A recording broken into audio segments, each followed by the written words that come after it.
नमस्कार। बिहार उदय न्यूज के digital platform पर आपका स्वागत है। दोस्तों, आज हम बात करने वाले हैं मुकेश सहनी को लेकर कि बिहार में मुकेश सहनी की राजनीति किस करवट उठ बैठेगी। और देखिए, बिहार की राजनीति से बड़ी विस्फोटक खबर निकल कर आ रही है। विश्वस्त सूत्रों ने बताया है कि मुकेश सहनी को लेकर जो बड़ी जानकारी लेकर निकल कर आ रही है अंदर खाने से, जो सियासी गलियारे के हवाले से, सूत्रों के हवाले से, उसके अनुसार बहुत बड़ी खबर निकल कर आ रही है कि मुकेश सहनी जो अभी भारतीय जनता पार्टी एनडीए गठबंधन का हिस्सा नहीं है, आने वाले समय में हिस्सा हो सकते हैं। और इस पर हम चर्चा करेंगे और एक एक चीज हम आपको समझाएंगे।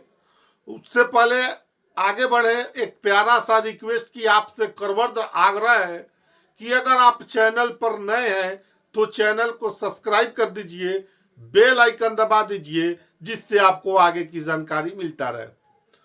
दोस्तों, आप सभी को मालूम होगा कि 2020 के बिहार विधानसभा चुनाव में एनडीए के गठबंधन के तौर पर एनडीए से गठबंधन करके मुकेश सहनी, सन ऑफ मलाम वीआईपी पार्टी के राष्ट्रीय अध्यक्ष मुकेश सहनी सिमरी बख्तियारपुर से चुनाव लड़ा था। और एनडीए गठबंधन के तहत भारतीय जनता पार्टी ने अपने कोटे से उनको 11 सीटें दी थी।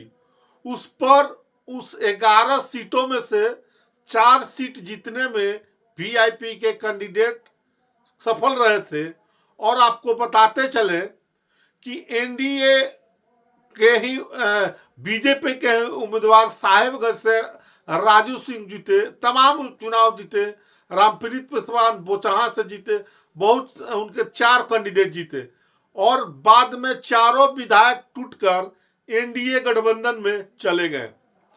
और इससे पहले जब प्रेस कॉन्फ्रेंस हो रहा था, उस प्रेस कॉन्फ्रेंस में एकाएक उठकर खड़े हो गए थे जब महागठबंधन के साथ उनकी बातें चल रही थी।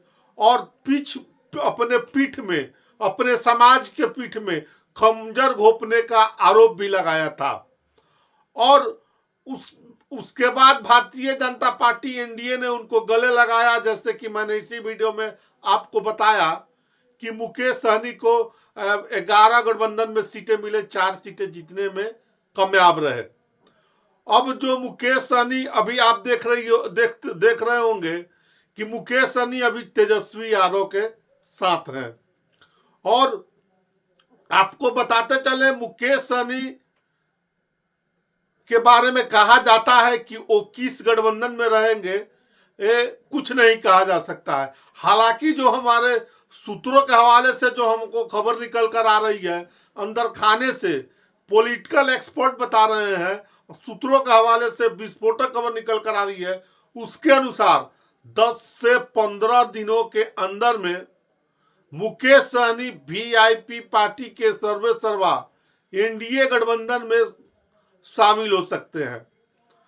आने वाले समय में तो हालांकि मालूम चलेगा। तो बड़ी खबर है मुकेश सहनी को लेकर। देखिए, सिमरी बख्तियारपुर से उन्होंने मुकेश सहनी चुनाव लड़ा था और 1700 से 2000 के वोट के बीच में उनकी हार जीत हुई थी। और सिमरी बख्तियारपुर सीट किसी भी कीमत पर, चाहे जिस गठबंधन में मुकेश सहनी रहे, छोड़ने को तैयार नहीं होंगे।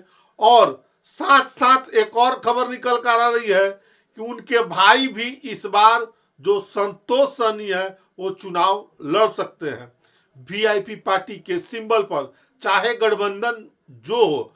लेकिन मुकेश सहनी को जो सीटें मिली थी, आपको बता दें कि एनडीए गठबंधन के तौर पर जो उनको सीटें मिली थी मुकेश सहनी को, वो कौन कौन सी सीटें हैं, इस बारे में भी हम आपको बताएंगे। देखिए, मुकेश सहनी को 11 सीटें मिली थी और उस मुकेश सहनी 11 में से 4 सीटें जीतने का काम किया था।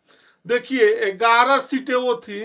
देखिए, बोचहा, गौराबोराम, साहेबगंज, अलीनगर और सिमरी बख्तियारपुर, माफ करिएगा, ये सब सीटें उनको मिली थी।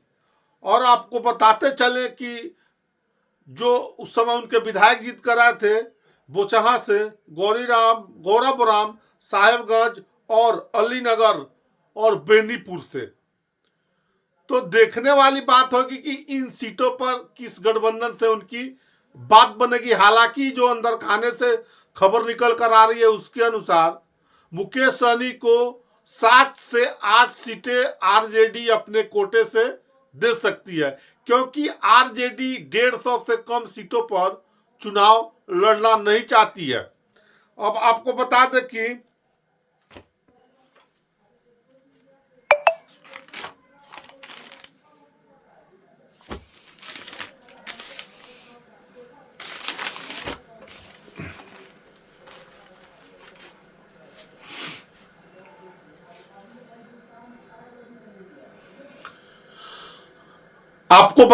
कि मुकेश सहनी को गठबंधन में, एनडीए गठबंधन 2020 में जब थे उस समय उनको ब्रह्मपुर, बोचहा, गौरवराम, सिमरी बख्तियारपुर, सुगौली, मधुबनी, केवटी, साहेबगंज, बलरामपुर, अलीनगर और बेनीपुर सीट गठबंधन के तौर पर उनको भारतीय जनता पार्टी से मिली थी।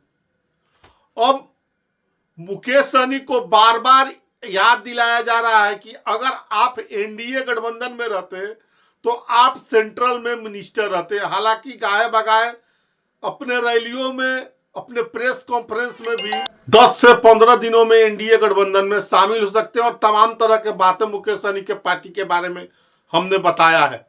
बाकी आप क्या सोचते हैं वीडियो के बारे में कमेंट सेक्शन खुला है, कमेंट करके जरूर बताइएगा। आप सभी का बहुत बहुत धन्यवाद।